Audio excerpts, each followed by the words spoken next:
আব্বা একটা কথা কব, করছি কি যে আমার একটা মোটরসাইকেল কিনে দিতে হবে। আব্বা আমি এখন মোটরসাইকেল কোন জায়গায় পাবো? অত টাকা তো এখন আমার ধারে নেই। হ্যাঁ? বাবা বান্টু, দেখ আমি সারাদিন মাঠে কাজ করি, যা রোজগার ফলে এখন আমি এত টাকা কোথা থেকে দেবো বাপ?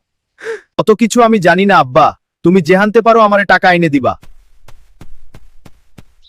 ছাবালটা আমার এত বড় জাইরো হইছে, আর কি কব, দেহি জমির কিছু অংশ বেচে টাকা বার করতে পারি নাকি?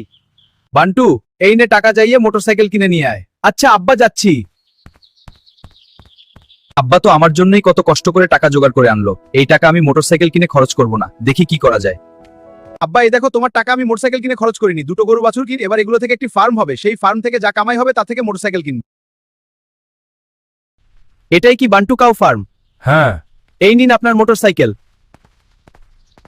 বন্ধুরা দেখো, তখন যদি আমি ওই টাকা দিয়ে মোটরসাইকেল কিনতাম তাহলে আজ আমি এত বড় ফার্মের মালিক হতাম না। তাই তোমরাও তোমাদের বাবার কষ্টের টাকা ফালতু কাছে খরচ না করে ভালো কাজে খরচ করো, তাহলেই জীবনে সফল হতে পারবা।